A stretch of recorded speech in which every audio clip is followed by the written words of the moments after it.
There were giants in the earth in those days, and when the sons of God came in unto the daughters of men, and they bare children, the same became mighty men, which were of old men of renown.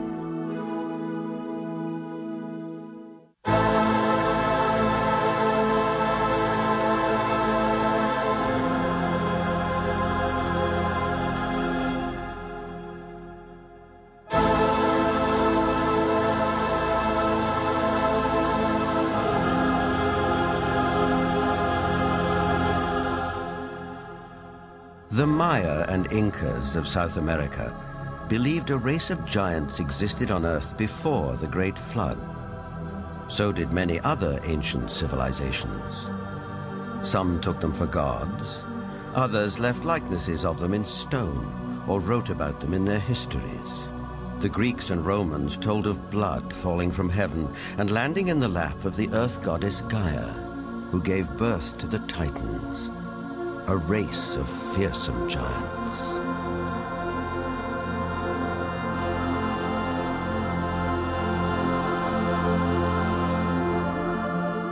Perhaps the most famous of all was Goliath, the Philistine, one of 5 giant brothers. Vendell Jones is an archaeologist with a style of his own. He spent a lifetime tracking down Goliath and the Ark of the Covenant, with which the Jewish holy book of the Midrash tells us the giant made off. Goliath thrashed his way through the Israeli soldiers, ran over and scooped the ark up on his shoulder, slew Pinchas and Hophni, and took the ark back to the camp of the Philistines. It was in this field, 15 miles southwest of present-day Jerusalem, that legend says Goliath was finally slain. Not by a giant warrior like himself, but by a puny boy, David, who, as this 9th century BC tablet indicates, would later become king of the Israelites. David reached into his script.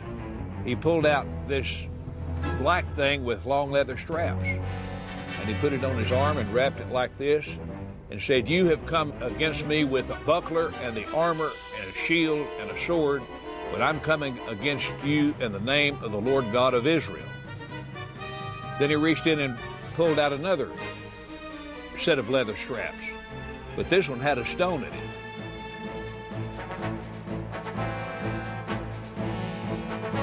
And like this, the shepherd boy cracked Goliath, stunned him. He didn't kill him. Goliath fell on his hands and knees. David ran over and took the sword of Goliath, this enormous sword that had killed Hophni and Pinchas. And with Goliath's sword, he decapitated him. Just 2 miles from where the famous fight took place stands an 80-foot overgrown mound. This is believed to be Goliath's final resting place, though no one knows for sure because it's never been excavated.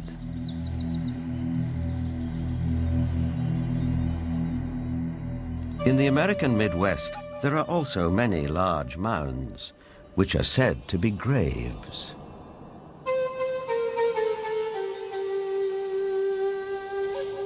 An author who has sold over 15 million books and written extensively on giants is Brad Steiger. Mass graves of giants were opened. Some of the men 8 feet tall, some of the women 7 feet tall, some records of men 10 feet tall, and extremely large skulls. And extraordinarily, some of these skulls had horns, some had extra rows of teeth, some had other what we would call anomalies, but they were extraordinarily large skulls and extraordinarily large people. A maverick archaeologist who has long been fascinated by legends of American giants is David Hatcher Childress. A number of mounds in the Midwest in America were excavated starting in around 1850. And in many cases, they would find skeletons of people who were in excess of 7 feet tall. And in many cases, they had double rows of teeth as well as, in some cases, 6 fingers on each hand and 6 toes on each foot. The one that was found in Bridal Veil Falls, California by a group of miners, first they found this wall with very intricate hieroglyphics. They assumed that they were finding gold behind the wall. They broke it down and they found this woman holding a child covered with fur and a strange kind of dust. The same tall female mummified remains have been found in Texas. They have been found in Death Valley. They have been found in other parts of California. These old photographs and newspaper clippings are all that survive of these mysterious giants. Winner of the Newsmaker of the Year award, journalist Jim Mars has a special interest in speculative science. Archaeology at that time was in a heyday. There was everybody that had a shovel was out trying to find something. But what's interesting is that the finding of these giant mummified bodies and giant fossils and bones, really you can't pin to any particular location. They were finding them in Greece, they were finding them in Italy, they were finding them in the Middle East, they were finding them in America. And even if you write off a few of those as perhaps a hoax or a misinterpretation of something else, you're still left with a tremendous amount of evidence to show that there were these giant beings at some point walking the earth.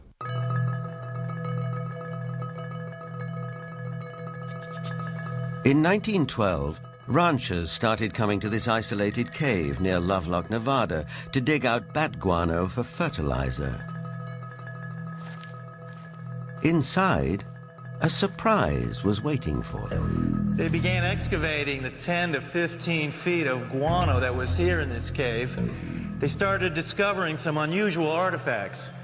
They found duck decoys and baskets, other things for hunting and fishing in the nearby lake that's now drying up. But then they made some very unusual discoveries, and those were of red-haired giants that were mummified. These giants were 6.5 to 7 feet tall. In many cases, they were mummified, wrapped up like Egyptian mummies, and they had long red hair going down to their shoulders. The ranchers couldn't explain it. It was the strangest thing they'd ever seen. But the Paiute Indians who lived around here knew all about it. In fact, back in 1883, Sarah Winnemucca, a Paiute Indian princess, had written a book called Life Among the Paiutes. In that book, she talked all about the giant, red-haired people who used to live around this lake and live in this cave. She claimed they were cannibals. That tribe would eat the dead. They would make war on my people. My people went to work and gathered wood to fill up the mouth of the cave. At last my people set it on fire and called out to them, "Give up or you will die." But no answer came. Now, one of the great mysteries of the West is what happened to these giants? There was nearly 60 skeletons brought out of this cave, but today they're nowhere to be found. Is it that there is some kind of archaeological cover-up that has occurred here? Something that concerns giants? Perhaps the entire story may be a rural legend, or like tons of buffalo bones, the remains may have been burned and used with the bat guano as fertilizer. Whatever the explanation, proof that there were giants here has disappeared. Yet at the same time, tantalizing clues to their existence can be found all over the world.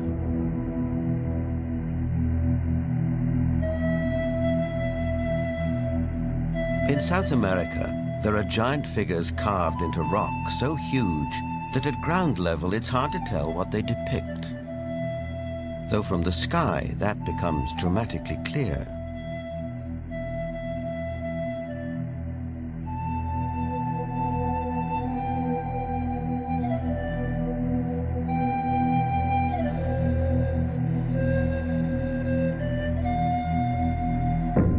This one in Chile, known as Cerro Unitas, at over 300 feet high, is believed to be the largest representation of a human-like figure in the world. Who carved it and why remains a mystery.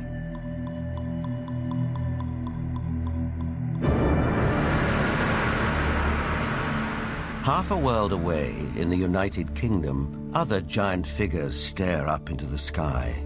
This one is known as Cerne Abbas near Shaftesbury. Cut into the chalky hillside, no one knows how long ago, it may represent the mythical hero Hercules. 160 miles away, the Long Man of Wilmington, 280 feet from head to toe. It emerges from the English hillside like a giant god from another era. Britain is crowded with such sites associated with giants. An authority on English folklore and the giants of Britain is Jennifer Westwood. In the beginning, in Britain, it was inhabited only by giants. And in those days, it was called Albion. And after the fall of Troy, a hero called Brutus came here with all his men and decided to conquer Albion. And so they battled for a bit with all these very savage giants. And they slew most of them. But there was one called Gog-Magog that they kept alive, 12 foot high. And he had a wrestling match with the Duke of Cornwall called Coroneus. And first one got the upper hand, and then the other got the upper hand. And then Gog-Magog broke some of Coroneus's ribs. And he got so enraged that he just picked up this 12-foot giant, and he ran to the coast, and he threw him over the cliff. And the giant was smashed on the stones below, and his blood stained the rocks red.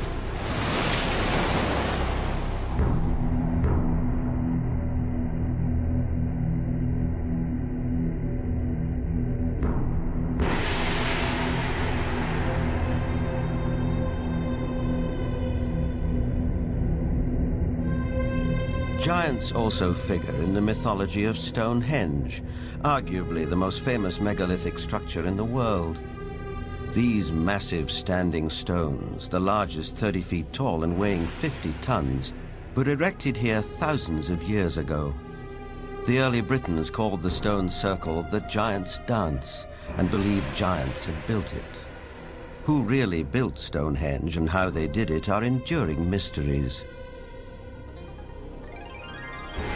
Perhaps in the end, we have to turn to legends for an answer. This was somebody in the past with a technology that we don't have, or a magical skill we don't have, creating these things.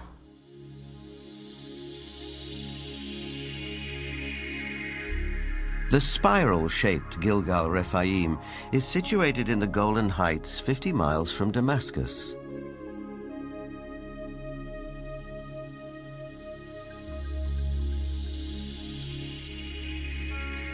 Constructed from an estimated 40,000 tons of loose rocks, it is remarkably reminiscent of Stonehenge.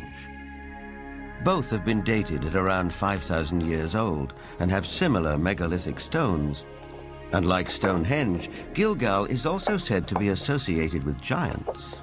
Only in this case, there's biblical text which seems to support the claim.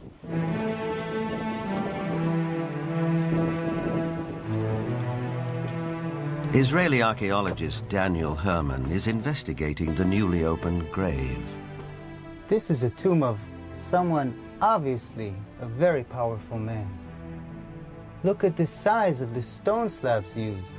This must have taken an enormous amount of time and effort to construct.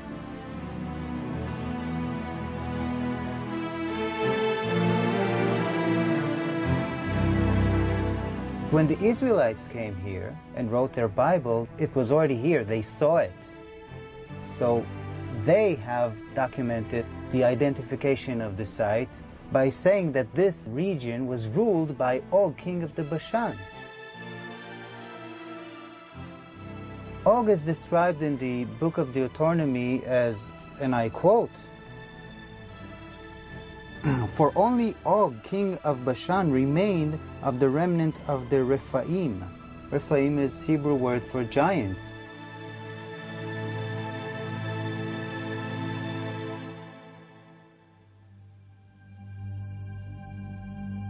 The surface of our planet is strewn with gigantic constructions dating back thousands of years. They're in the deserts, on the plains, under the oceans, high on the mountains, like those in South America. I think the world looked like the cities we see in Machu Picchu, Tiahuanaco, Sacsayhuaman.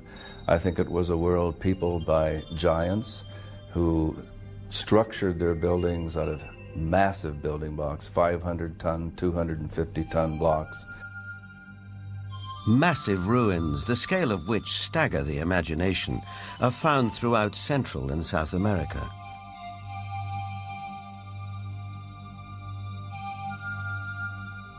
Even a skeptic might be tempted to ask, who could have built these architectural wonders, if not a race of giants?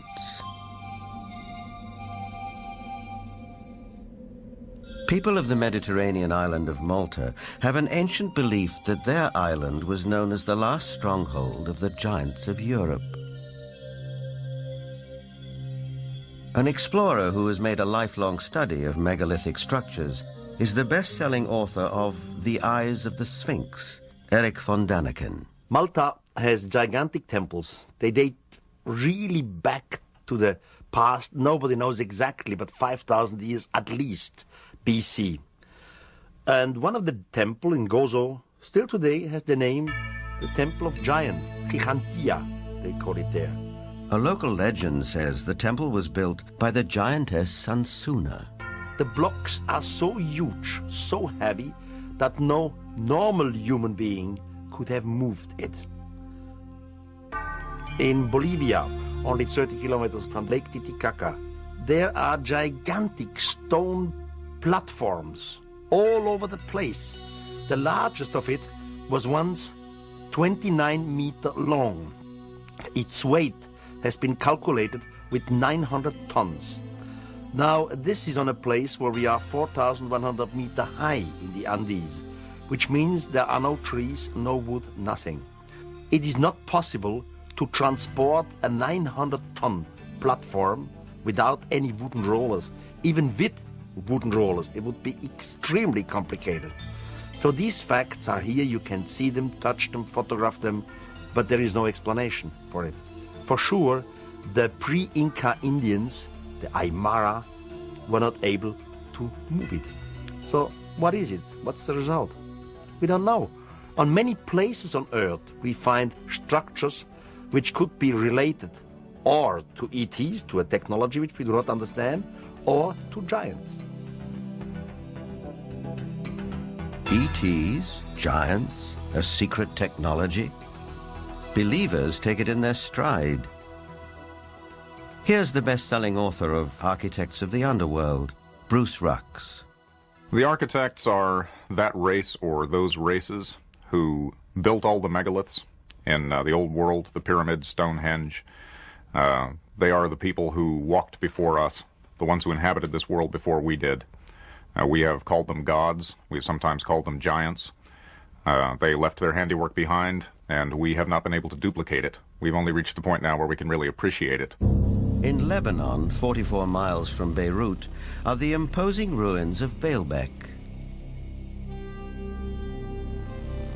There is mention of this place in the Old Testament's Book of Kings. Baalbek in particular is a very good example. That has the trilithon. Those are the largest stones in the world ever used for construction. They're so large we don't even know their actual weight. Those stones were somehow quarried, moved 5 miles, lifted 25, 30 feet in the air, and placed together so closely that you can't fit a razor blade or a piece of paper in between them. We have no idea how they did it. We don't have a crane in the world that can lift weights anywhere near what those things are. No one knows for sure, but according to Arab tradition, the earliest temples were built here after the Great Flood by a tribe of giants for the biblical king Nimrod.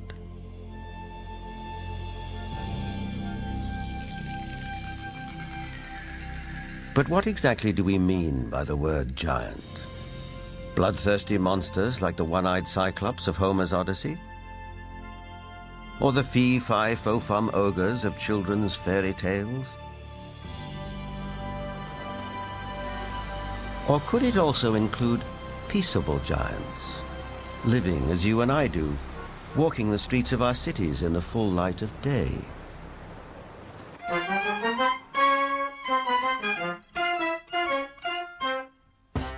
There are really two kinds of people who could be considered giants. There are giants who are genetically programmed to be tall, people who are normal, but their genes mean that their genes lead them to be very, very tall. And then there are people who suffer from some kind of a disorder, the most common of which, or at least the most well-known of which, is acromegaly, which is a disease in which there is too much growth hormone produced. And acromegaly has a lot of effects on the body. It not only leads to excessively tall people, but it also leads to potential problems with the skeleton and potential problems with some of the organs inside.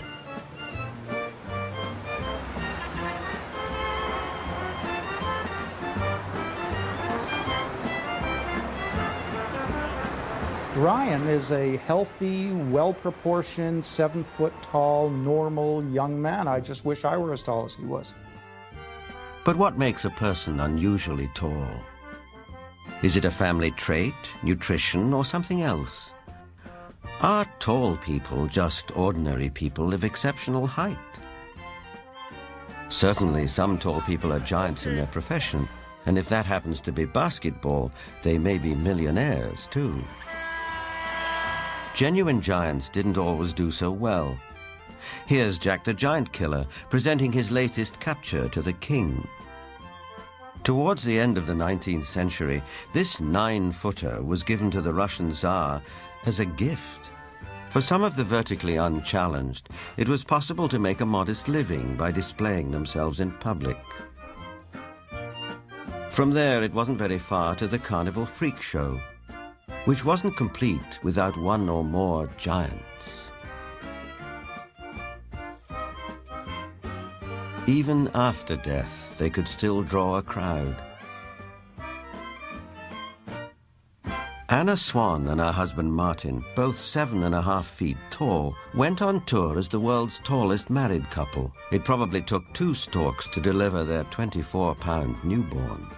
Which brings us back to the question, where do they come from? Is it possible that in the dim and distant past, they can trace their ancestry to a race of giants? The Weizmann Institute's award-winning scientist, Dr. Marvin Antelman, believes he has the answer. If we all have genetic material from the first man, then it is not surprising to find here and there that you would have a giant existing among us today, because there would be a recessive gene that would produce such a person. The Watusi tribe, for instance, are very large. The median height for most of their males is close to about 7 feet. They're extremely tall. There are biblical references to even taller people who lived in ancient times. Rabbi Itzhak Marmostin of the Center of Jewish Studies in Vancouver, Canada. It seems quite clear because of the references in Genesis and later on the book of Numbers and also in Deuteronomy, which are all fairly consistent with each other, that there were gigantic beings that seem to stem from pre-flood era.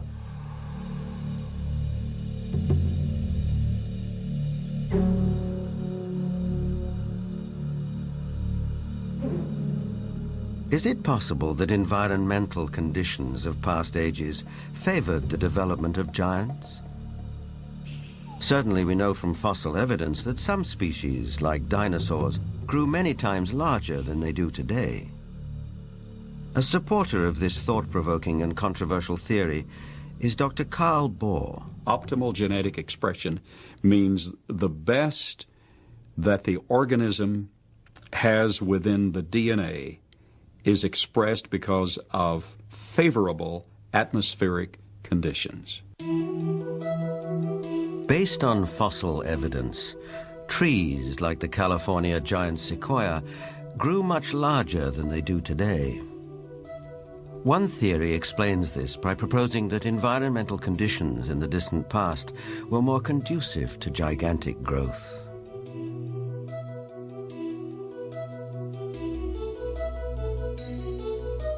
Under these described conditions, plants and animals would live longer, be much larger, and that's precisely what we find in the geologic column in the fossil record.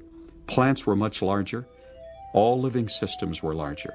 We have animals that today have an 8 or 9 foot stature with a 16 to 20 foot stature. We have insects such as the dragonfly. Today, the dragonfly has perhaps a 4-inch wingspan. In the fossil record, his counterpart, Meganeuropsis, had up to a 5-foot wingspan. Everything was larger in the past. I'm of the opinion that under better atmospheric conditions, people were living not only longer, but they were taller, much taller. Giants and dinosaurs could not exist today as they did in the past because the atmospheric conditions simply will not permit it. We had a greater ozone layer at the time prior to the flood. At the time of the flood, it was diminished to about 1/7 of what it was at that time, and therefore, life on this earth as we know it no longer has the same life expectancy as it did at the time of the flood. A thinning of the ozone layer means less protection from the ionizing radiation from space, and less protection for plants and animals. Being interested in Earth's original conditions, after 35 years of research on those parameters, I've attempted to reconstruct that context. And in so doing, I've had our engineers build a biosphere that doubles the atmospheric pressure, that increases the electromagnetic energy, that increases the ratio of oxygen, but not to the level of toxicity, that eliminates ultraviolet radiation, etc.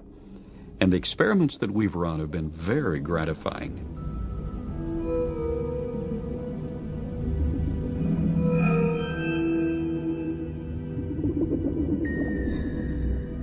In our controlled scientific experiment, we have measured the effects of a pulsed electromagnetic field on biological systems.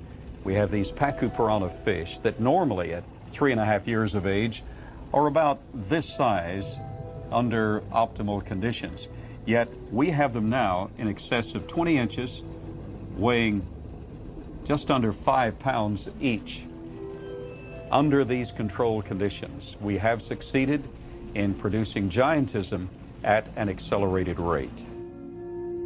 Taken at face value, the research looks persuasive, though it has not yet been replicated by other scientists. The conclusion in the tradition seems to be fairly clear that gigantic beings were existing at one time, and that as human history developed, or physiological, emotional, spiritual changes took place, those beings who survived seemed to be of a smaller gene pool. But the possibility that there were other strands of humanity, as it were, seems to be almost explicitly stated in the Bible itself. In the book of Numbers, we are told that after wandering in the desert with his people, Moses sent out scouts to find a place where they could settle. The scouts went north to Hebron. On their return, they reported, "All the people we saw there are men of gigantic size.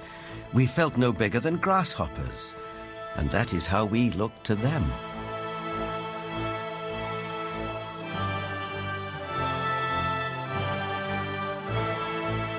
The tribes continued northeast to Mount Seir, known today as Petra in Jordan. But that too, as mentioned in the Bible, had been settled by giants. Wherever they looked, it seemed they found the remnants of giants.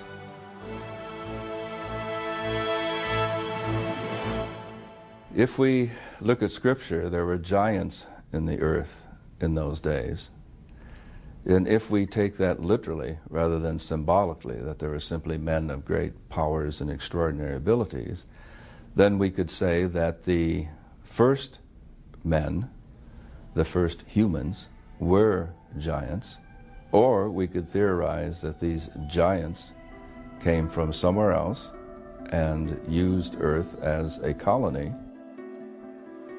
In itself, this notion is a startling idea. But a people more ancient than the Israelites believed the very same thing. They wrote that the giants were celestial beings who came not from Earth, but from another planet.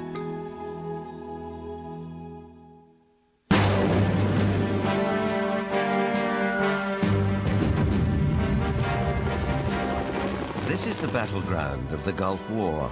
We know it as Iraq. In the distant past, several great civilizations sprang up here. One of them, Babylon, was legendary for its wealth and splendor.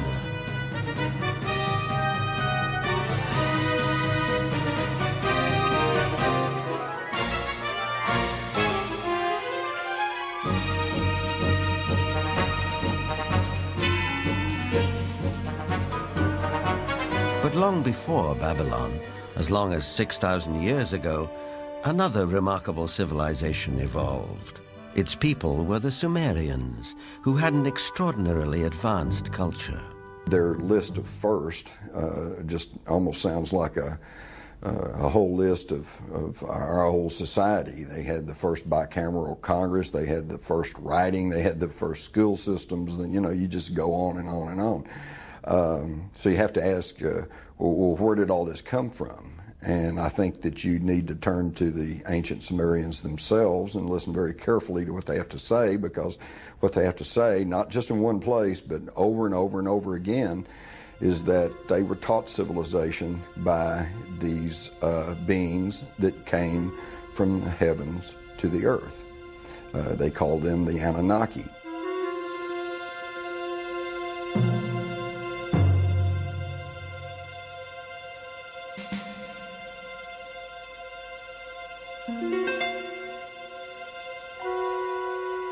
The Sumerians wrote down their history on clay tablets like these, which lay ignored in a Berlin museum for half a century. Few people have been able to decipher this ancient language, but one of them is Zechariah Sitchin.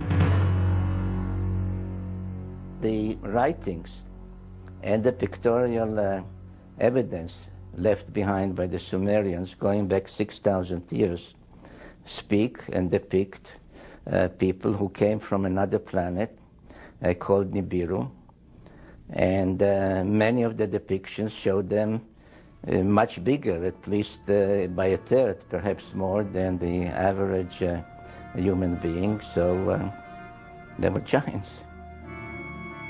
This Sumerian cylinder seal from a Berlin museum is astonishing for several reasons.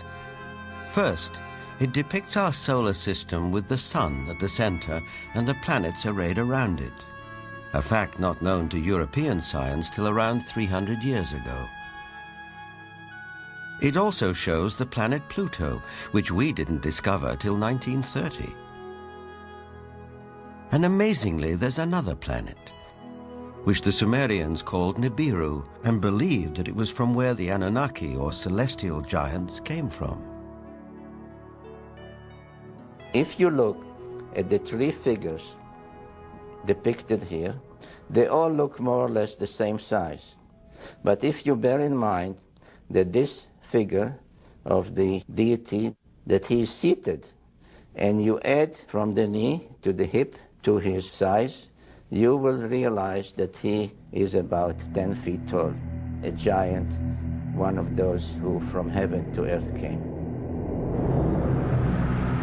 Looking for signs of extraterrestrial life, astronomers have searched deeper and deeper into the universe. But all along, maybe they should have been looking closer to home. For it's in our own solar system that a mysterious object has recently been detected, near where the Sumerians placed their planet Nibiru, home of the Anunnaki. For the believers, this is convincing evidence that the celestial giants are real.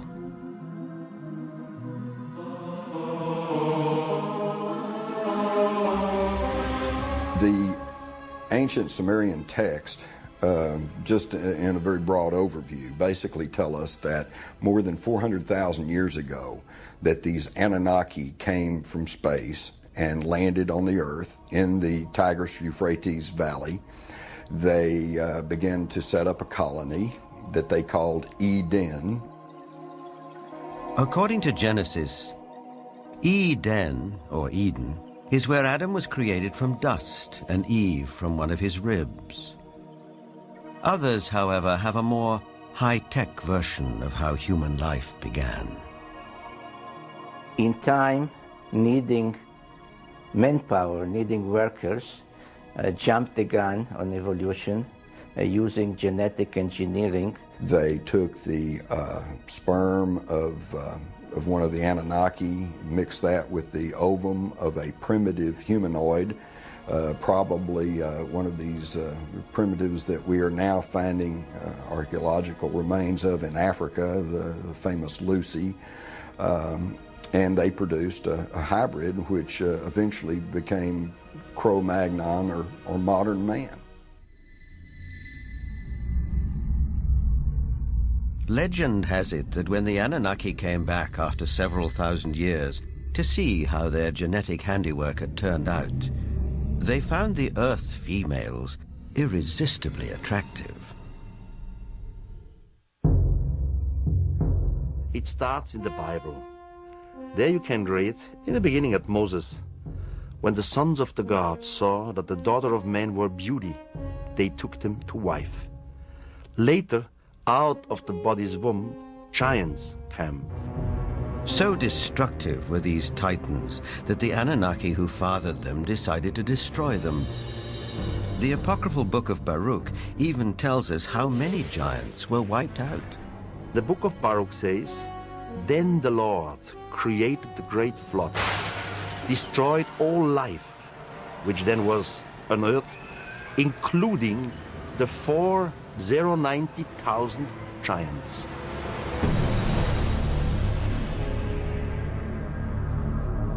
As the story goes, some of the Titans survived, but their reign as rulers of the earth was over, and humans became the dominant species. Still, the giants live on in memory, like something deep-rooted that comes from the beginnings of our existence. For some, this is far more than a simple memory. Perhaps they are the ones who report more and more encounters with giants emerging from UFOs. These believers will assure you that the Anunnaki or celestial giants are coming back.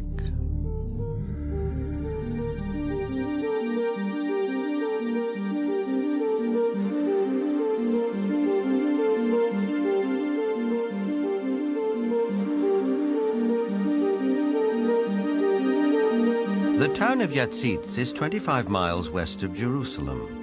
On January the 3rd, 1996, Chief of Security Herzl Constantini was at home when he heard a strange noise outside. When I opened the door, I was paralyzed with fear. I saw a gigantic being around 5 feet wide and 11 feet high. I estimate its weight at about 2 tons. I called the police, and 2 officers came over to the house. They laughed at us and accused me of drinking. But when the trackers came and saw the prints, they stopped laughing.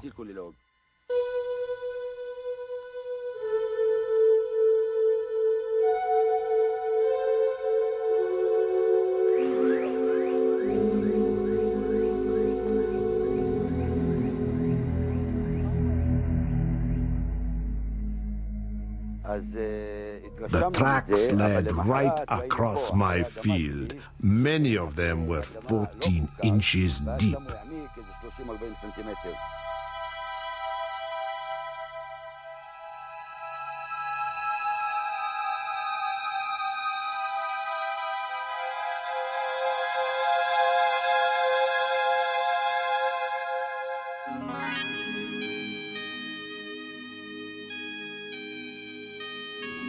Over the past 10 years, reported sightings of UFOs with giant occupants have been on the increase.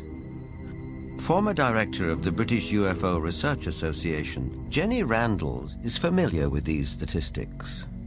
From an analysis of 15,000 encounters with beings, giant encounters have increased every single year since the 1965 period onwards, and we are therefore getting far more reports of giants being seen today than we did 30 or 40 years ago. The apocryphal books of Enoch are believed by many to be over 5,000 years old. In them, Enoch writes about how he was taken up to the heavens by two men of great height. In this celestial journey, he also talks of meeting those who from heaven to earth came. Two huge men appeared to me, the like of which I had never seen on earth. Their faces were shining like the sun. Their eyes, too, were like a burning light. Then they took me up and carried me to the first heaven. And they fly with their wings and do the rounds of all the planets. They led before my face the elders, the rulers of the stellar orders. These groups carry out and carefully study the movements of the stars. Enoch is taken up to the sky at least 3 times. In our 2 days view, we would say he was taken up to a mother spaceship. There he has a discussion with what is called the highest, whatever the highest is. We would say maybe the commander of the spaceship. In other words, Enoch is what we would call a victim of alien abduction. This might seem like a far-fetched interpretation of a text written a very long time ago. On the other hand, present-day accounts by people who claim to be abductees are not so very different. The elders were 6 to 9 feet tall. They had white hair, pale skin, almost albino, light blue eyes, wore white robes, and had no shoes on at all. And they could speak audibly, and they could also speak through mental telepathy. I've checked the owner's manual that came with my brain, and nowhere, even in the small print, does it say that all dreaming will be between the hours of 11 p.m. and 8 a.m. That, generally speaking, it is. But what we know is the brain can generate extremely vivid images, extremely real and lifelike things that are hallucinations. But events in the Russian city of Voronezh can't be so easily explained. In this instance, there were at least 20 witnesses. Could they all have been dreaming the same dream in broad daylight?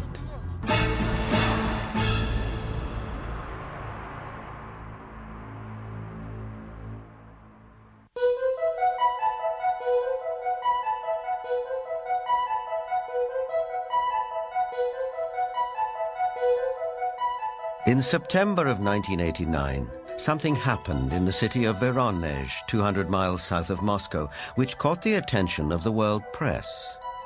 For several weeks, strange lights were seen over the city. Then on September the 27th, it was reported that a spacecraft landed in one of the city's public parks, from which 3 alien giant figures emerged. Nothing remotely like this had happened in Voronezh before.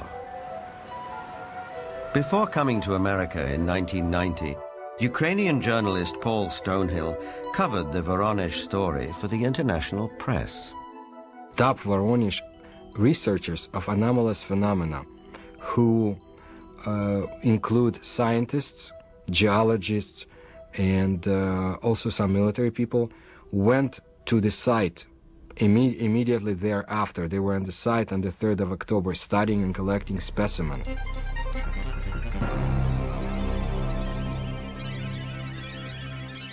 The encounter became a media sensation on national television and in the international press. Не было, ну уже хотя бы потому, что не было до сих пор в Воронеже событий, подобных тем, а... Drawings of the landings by children who were there capture the event vividly. It attracted the attention of the media around the world because it was effectively endorsed by TASS, the Soviet news agency, who up until that time had certainly not given any credence at all to this kind of story. They had the chance to talk to many eyewitnesses, adults as well as kids, policemen, school teachers, students, scientists. who had witnessed similar or even differently shaped UFOs. The underlying theme was that giant-like beings exited from strange-looking craft, did some research throughout Voronezh, and were able to get back to their craft and fly away. For once we had a genuine large number of people all correlating with one another, describing the appearance of these giants. So it was not a case of you simply believe a witness or you don't.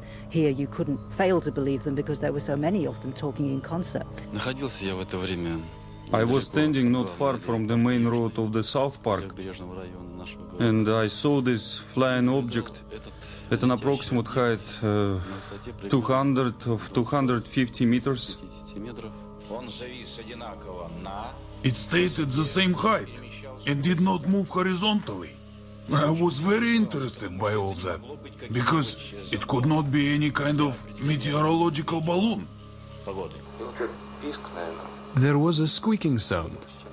Perhaps some drilling tool was operating, like it was boring a hole in the ground. The creatures started coming out. They did not look too much like humans. They were much taller than humans. They did have shoulders, but I didn't see the head. He was huge, really huge, bigger than we are. He was a mighty figure. In 1989, Sergei Makarov was one of the school children who was in the Voronezh Park. I remember a crowd that gathered around the place. Everybody was scared. Everybody turned pale. I was absolutely flabbergasted. Denis Mozhenko was also one of the boys in the park on that day in September 1989. I saw some traces there, and also a strange man. Outwardly, he looked like any other man, only he was huge. A moment later, he suddenly disappeared. I had no doubt that the UFO and the giants existed, because I saw them. But sometimes when I look back, it seems sort of like a fairy tale.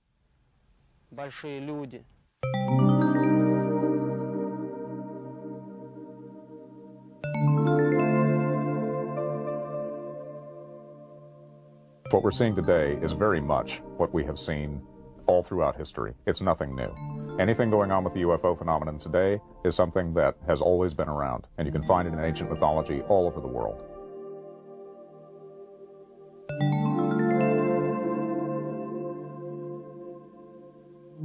We have the legends, and of course, in some cases, we have cave paintings of giant-looking being and even footsteps. I would think something was in the past, and this something was much bigger than our normal earthlings. Were they indeed our fathers? They were the patriarchs who came before us, that all the legends refer to, the giants, the Olympians who lived before us.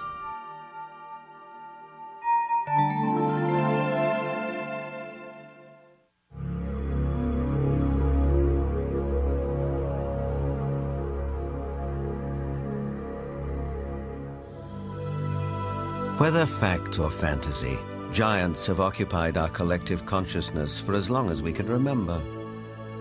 But did a race of giants ever truly walk the earth? The ancient texts, as well as some of the evidence, suggest they did. And is it possible that recessive genes in the 7- and 8-footers that walk amongst us today could be connected to a former race of giants? Now, with reports like the giants of Voronezh, one wonders if perhaps the godlike giants of the Sumerians are coming back. But whether they are real, imagined, or allegorical, one thing is for sure. The mystery and the myth of giants will be with us for a long time to come.